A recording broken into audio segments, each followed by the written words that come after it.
Establishment اور پنجاب حکومت ایک دوسرے کے آمنے سامنے، خیبر پختونخوا میں گورنر راج کے نفاذ کا خطرہ۔ ناظرین، آج کے ویلاگ میں ہم ان دونوں اہم ترین ایشوز پر ڈسکس کریں گے۔ آپ سے ریکویسٹ ہے کہ ہمارے چینل کو ضرور سبسکرائب کریں، اور اگر ویڈیوز اچھی لگیں یا آج کی ویڈیو اچھی لگے تو اسے شیئر ضرور کیجئے گا۔ ناظرین، بڑی اور بریکنگ نیوز یہی ہے کہ پنجاب حکومت اور اسٹیبلشمنٹ ایک دوسرے کے آمنے سامنے آ گئے ہیں۔ اسلام آباد کے جو سینئر تجزیہ کار ہیں، صحافی ہیں، وہ گزشتہ کئی دنوں سے کہہ رہے تھے کہ شاید معاملات جو ہیں کہیں نہ کہیں کسی نہ کسی سطح پر خراب ہیں، لیکن کوئی بندہ اس چیز کو سامنے نہیں لا رہا تھا، اور بہت سے لوگ چہمگوئیاں کر رہے تھے۔ بہت سے لوگ یوٹیوب پر جو ہیں وہ بھی اپنے ویلاگز میں ان باتوں کو منشن کر رہے تھے، لیکن کوئی مین سٹریم میڈیا پر آ کر یا مین سٹریم کا جو جرنلسٹ ہے وہ ایسی باتیں نہیں کر رہے تھے۔ لوگ یہی کہتے تھے کہ بہت اچھا سسٹم چل رہا ہے، لیکن گزشتہ روز ایک اچانک ایک خبر سامنے آئی۔ ٹاک شاک ایک پروگرام ہے جیو نیوز کا، اعزاز سید اس کے اینکر ہیں، بڑے سینئر اور منجے ہوئے صحافی ہیں، بریکنگ نیوز نکالتے ہیں۔ کبھی کبھی ان کی خبریں باؤنس بیک بھی ہو جاتی ہیں، جس طرح ٹرمپ کے دورے کے حوالے سے انہوں نے کہا تھا کہ سپٹمبر میں ٹرمپ پاکستان کا دورہ کریں گے، لیکن وہ خبر جھوٹی نکلی، فالس نکلی، فیک نیوز تھی، اور اس پر انہوں نے معافی بھی مانگی۔ لیکن گزشتہ روز جو ان کا پروگرام ہے ٹاک شاک، اس میں سینئر صحافی on line news agency ONN کے جو آنر ہیں، چیف ایگزیکٹو ہیں یا مینیجنگ ایڈیٹر ہیں، محسن بیگ صاحب، محسن بیگ بھی ایک اپنی تاریخ رکھتے ہیں، بڑا نام ہے صحافتی دنیا میں، تو انہوں نے خبر دی کہ پنجاب حکومت اور اسٹیبلشمنٹ کے درمیان معاملات ٹھیک نہیں ہیں۔ جب اعزاز سید نے ان سے پوچھا کہ آپ کس طرح کہہ رہے ہیں، آرمی چیف تو پنجاب حکومت سے بہت زیادہ خوش ہیں، تو انہوں نے کہا بالکل ایسی بات ہے، لیکن آنے والے دنوں میں آپ کو پتہ چل جائے گا کہ کیا ہونے جا رہا ہے۔ یہ ایک بڑی خبر ہے، بڑا میسج دیا ہے محسن بیگ صاحب نے۔ اور محسن بیگ کسی دور میں عمران خان کے قریب ترین لوگوں میں شمار کیے جاتے تھے، ان کی تقریریں لکھتے تھے، ان کے میڈیا جتنے بھی معاملات تھے میڈیا کے وہ ان کو ہینڈل کرتے تھے۔ پھر ان دونوں کے درمیان اختلاف ہوا، اور پھر محسن بیگ نے، آپ کو یاد ہوگا کہ پسٹل لے کر اسلام آباد میں گولی بھی چلائی تھی اور ان کو گرفتار کیا گیا تھا، وہ پابند سلاسر بھی رہے، جیل میں رہے، اور اس کے بعد وہ کرٹکس ہیں، نقاد ہیں پاکستان تحریک انصاف کے اور عمران خان کے۔ لیکن جو خبر انہوں نے دی ہے وہ خبر انتہائی عام ہے، اور اس خبر کو معمولی یا ہلکا لینا جو ہے وہ عقل مندی یا سمجھداری نہیں ہے، بلکہ کہیں نہ کہیں لگ رہا ہے کہ حالات خراب ہیں، اور اگر ایسی صورتحال ہے، ایسی بات ہے، تو یہ پھر مسلم لیگ نون کے لیے ایک بہت بڑی پریشانی ہو سکتی ہے، بہت بڑا ایک سیٹ بیک ہو سکتا ہے، کیونکہ پنجاب میں جو کام اس وقت مریم نواز شریف صاحبہ کر رہی ہیں وہ بہت اچھے کام کر رہی ہیں، بڑے کام کر رہی ہیں، میگا پروجیکٹس کر رہی ہیں، اور مسلم لیگ نون کو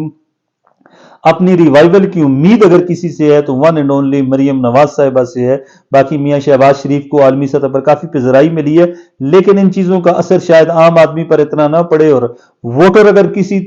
کی وجہ سے مولڈ ہو سکتا ہے، مڑ سکتا ہے نون لیگ کی جانب، تو وہ مریم نواز صاحبہ ہیں، اور اگر عمران خان کی کرشماتی شخصیت کا کوئی مقابلہ کر سکتا ہے پاکستان میں تو وہ صرف اور صرف مریم نواز ہیں۔ اگر مریم نواز کی حکومت اور مقتدر حلقوں کے درمیان معاملات ٹھیک نہیں ہیں تو پھر اس کا مطلب ہے کہ آنے والے دنوں میں حالات شاید مسلم لیگ نون کے ہاتھوں سے نکل جائیں، اور مسلم لیگ نون کے جو قائد ہیں میاں نواز شریف صاحب، بڑے زیرک سیاستدان ہیں، سمجھدار سیاستدان ہیں، ان کو اس ساری صورتحال پر توجہ دینا ہوگی، اور اگر انہوں نے توجہ دی تو معاملات بہتر ہو سکتے ہیں۔ اگر ایسا نہیں ہوتا تو پھر معاملات جو ہیں وہ بگڑ بھی سکتے ہیں، اور پنجاب حکومت اگر مسلم لیگ نون کے ہاتھوں سے نکل جائے یا اسٹیبلشمنٹ اور پنجاب گورنمنٹ کے درمیان دوریاں پیدا ہو جائیں، جس طرح محسن بیگ صاحب نے فرمایا یا کہا یا انکشاف کیا، تو پھر معاملات جو ہیں وہ مسلم لیگ نون کے لیے خطرناک ہو سکتے ہیں، کیونکہ اس وقت بہت زیادہ سپورٹ مل رہی ہے مقتدر حلقوں کی مسلم لیگ نون کی حکومت کو، اور کہیں کسی ہائیسٹ لیول پر اس کی حکومت کے جو اچھے کام ہیں اس کی اپریسیشن بھی کی جا رہی ہے۔ بہت سے بہتر کام ہوئے ہیں، صفائی کا کام بہتر ہوا ہے، سڑکوں کے کام بہتر ہوئے ہیں، اینٹی انکروچمنٹ ڈرائیوز ہوئی ہیں، اور جو متاثرین سیلاب ہیں ان کی بحالی کے لیے جنگی بنیادوں پر اقدامات کیے جا رہے ہیں۔ بہت سے کام ہیں، اسکولوں میں بچوں کے لیے بڑے کام ہوئے ہیں، ٹورزم کی پروموشن کے لیے کام ہو رہے ہیں، اسلام آباد سے لے کر پنڈی سے لے کر مری تک ٹرین گلاس چلانے کی بات کی جا رہی ہے، موٹر ویز بن رہی ہیں، سڑکوں کا جال بچھ رہا ہے پنجاب میں۔ کام تو پنجاب میں بہت ہو رہے ہیں، لیکن اگر یہ کام پایا تکمیل تک نہیں پہنچتے، اور اگر درمیان میں کوئی ہرڈل کریٹ ہو جاتی ہے، رکاوٹ پیدا ہو جاتی ہے، تو پھر مسلم لیگ نون کے لیے کافی مشکلات پیدا ہو سکتی ہیں۔ اور مریم نواز صاحبہ خود سمجھدار ہیں، وہ شاید وہ اس چیز کو کی نوبت نہ آنے دیں اور معاملات سیٹل کر دیں، لیکن اسلام آباد کے جو خاص لوگ ہیں جن کی نظر ہے وہ یہی کہتے ہیں کہ کسی نہ کسی لیول پر معاملات خراب ہو رہے ہیں اور آنے والے دنوں میں مزید معاملات خراب ہو سکتے ہیں۔ ناظرین، دوسری اور بڑی خبر یہ ہے کہ وزیر مملکت برائے داخلہ انٹیریئر اسٹیٹ منسٹر جو ہیں طلال چودھری، انہوں نے کہا کہ انہوں نے ایک عجیب بات کہی ہے آج، جس بات کو دیکھ کر سن کر ہمیں بھی تھوڑی سی حیرت ہوئی اور آپ سے بھی شیئر کر رہے ہیں۔ انہوں نے کہا کہ ہمیں اجازت ہے کہ ہم خیبر پختونخوا میں گورنر راج نافذ کر دیں، لیکن کریں گے نہیں۔ اب سوال یہ پیدا ہے کہ اجازت کس کی طرف سے ہے، اور اگر اجازت ہے تو وہ گورنر راج نافذ کیوں نہیں کر رہے؟ یہ وہ سوال ہے جس سوال پر ابھی ہم گفتگو بھی کریں گے، اور آپ بھی سوال پر سوچیں، ہم بھی اس سوال پر سوچیں۔ سہیل افریدی کے انتخاب کے بعد، ان کے وزیر اعلیٰ بننے کے بعد مرکز اور صوبے کے جو تعلقات ہیں وہ شاید اتنے مثالی نہیں ہیں، شاید اتنے اچھے نہیں ہیں جتنے گنڈا پور صاحب کے دور میں تھے۔ گنڈا پور بڑے سمجھدار آدمی تھے، انہوں نے مرکز کے ساتھ بھی اچھے تعلق رکھے ہوئے تھے، مقتدر طاقتوں کے ساتھ بھی ان کے تعلق اچھے تھے، اور عمران خان کے ساتھ بھی ان کے مراسم بہتر تھے، گو کہ ان کے خاندان کے لوگوں کے ساتھ آخر میں ان کے معاملات خراب ہوئے، جس کی وجہ سے شاید گنڈا پور صاحب کی چھٹی بھی ہوئی ہے، لیکن اوورآل گنڈا پور کے دور میں تعلقات اچھے تھے۔ لیکن اب بہت سی چیزوں پر اختلاف ہے۔ وزیر اعظم کی زیر صدارت اجلاس ہوا جس میں سہیل افریدی نہیں گئے، اور سہیل افریدی کے اس نہ جانے کی وجہ سے بہت سے لوگ جو ہیں وہ کہہ رہے ہیں کہ سہیل افریدی نے ایک بڑی غلطی کر دی ہے، سی ایم کے پی کے ہیں۔ بہرحال یہ تو آنے والے دنوں میں یہ اندازہ ہوگا کہ غلطی تھی یا دانشمندانہ فیصلہ تھا، لیکن ایک بات طے ہے کہ کسی نہ کسی لیول پر اسلام آباد میں گورنر راج کے نفاذ کے حوالے سے خبریں چل رہی ہیں، اور اگر ایسا ہوتا ہے تو اس سے پی ٹی آئی کو فائدہ ہوگا، نقصان نہیں ہوگا، کیونکہ اگر گورنر راج لگتا ہے خیبر پختونخوا میں تو اس سے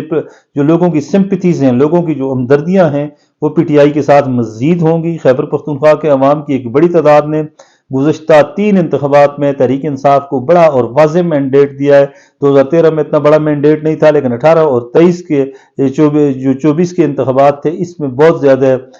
ووٹ پڑے ہیں پاکستان تحریک انصاف کو، تو اس کا تقاضا یہی ہے کہ اس صوبے میں پی ٹی آئی کی حکومت چلنے دی جائے۔ اگر یہاں پر گورنر راج لگتا ہے تو یہ مرکز کی یا فیڈرل گورنمنٹ کی یا مسلم لیگ نون کی اور ان کے الائز کی ایک بڑی غلطی ہوگی، اور اس کا بھی ڈائریکٹلی اور انڈائریکٹلی دونوں طریقوں سے فائدہ تحریک انصاف کو ہوگا۔ اور آج کے دن، ان دنوں میں جب تحریک انصاف کی مشکلات ہر گزرتے دن کے ساتھ بڑھ رہی ہیں، ایسا کوئی اگر کام کیا گیا تو یہ سیاسی بلنڈر ہوگا، اور سیاسی بلنڈر کے نقصان ہمیشہ ان جماعتوں کو ہوتے ہیں جو اقتدار کے مزے لوٹتی ہیں۔ بہرحال آپ خوش رہیں، آباد رہیں۔ اگر ہماری ویڈیو آپ کو پسند آئی ہو تو ہماری ویڈیو کو ضرور شیئر کریں، چینل کو سبسکرائب کریں۔ خوش رہیں، آباد رہیں، اللہ حافظ۔